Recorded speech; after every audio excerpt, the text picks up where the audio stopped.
Assalamualaikum, perkenalkan nama saya Erwin Julio Putra Utagalung, NPM 17311312330050244 dengan tugas 2 mata kuliah Hukum Laut dan Luar Angkasa dengan dosen penguji Ogianda Hafiz Juanda SH LLM CLA CPARP CMLC CME. Tugas 2 yaitu hukum laut dan luar angkasa. Hukum laut dalam arti luas adalah hukum yang mengatur mengenai dunia pelayanan dan ketentuan yang mengatur laut dan berbagai aspek dan fungsi. Ketentuan-ketentuan terdapat dalam buku 2 KUHP maupun ketentuan-ketentuan hukum yang terkait dalam beberapa konvensi hukum laut internasional seperti yang tercantum dalam UNESCO yang ditandatangani di Montego Bay tahun 1982. Hukum laut adalah hukum yang mengatur laut sebagai objek yang diatur dengan mempertimbangkan seluruh aspek kehidupan dan kepentingan seluruh negara, termasuk dengan mempertimbangkan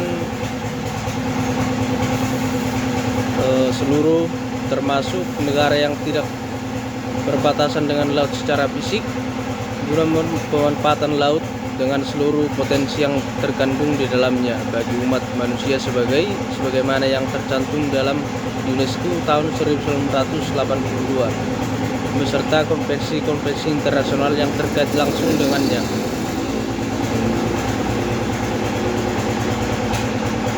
Konvensi PBB tentang hukum laut tahun 1982 sudah diklarifikasi di Indonesia dengan hukum nasionalnya, yaitu Undang-Undang Nomor 17 Tahun 1985. Konvensi ini sudah berlaku penuh di perairan Indonesia yang di perairan negara-negara yang terratifikasi dengan undang-undangnya.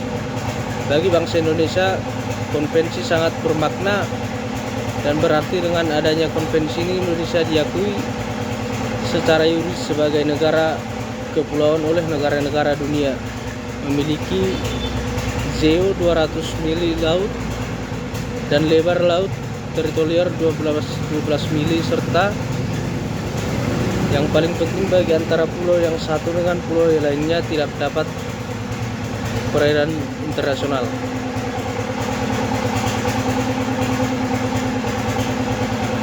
Permasalahan dalam hukum laut internasional banyak terjadi, terutama permasalahan batas laut antar negara, perikanan dan kepemilikan pulau-pulau di perbatasan. Sering permasalahan tersebut di atas membuat negara-negara beserta bersengketa sehingga permasalahannya dibawa ke dalam mahkota internasional, bahkan yang sampai terjadi konflik bersenjata. Oleh karena itu,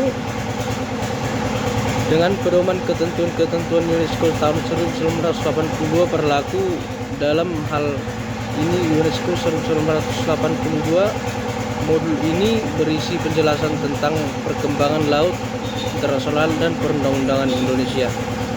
Pembatasan modul ini meliputi permasalahan-permasalahan yang dihadapi Indonesia dalam merumuskan wilayah 1 meliputi permasalahan-permasalahan yang dihadapi Indonesia dalam merumuskan wilayah jauhnya, sehingga salah satu ketentuan negara Republik Indonesia sejarah ratifikasi hukum internasional ke dalam perundang-undangan Indonesia juga dijelaskan pada modul 1 secara umum. Setelah mempelajari modul ini diharapkan dapat perkembangan hukum laut internasional dan perundang-undangan Indonesia.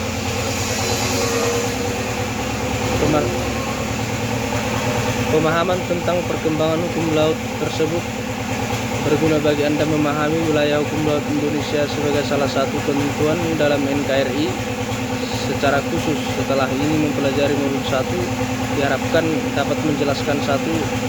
Sejarah Konferensi Hukum Laut Internasional, 2. Konferensi Perserikatan Bangsa-Bangsa PBB tentang hukum laut dan perkembangan sektor perikanan, 3. Konsepsi negara kedaulatan, 4. Perkembangan perundang-undangan kelautan Indonesia, 1. Sumber hukum laut. Hukum laut hukum laut berfungsi untuk pelayaran atau permukaan perairan akan tetapi juga memiliki nilai potensi sumber daya yang besar, baik terdapat di kolom perairan ikan maupun di dasar perairan. Masa lalu dengan keadaan teknologi dan batas permukaan laut dimanfaatkan untuk kepentingan pelayaran. Sekarang perkembangan teknologi laut sudah dimanfaatkan hingga dasar perairannya. Sekian yang bisa saya sampaikan tentang pembahasan hukum laut.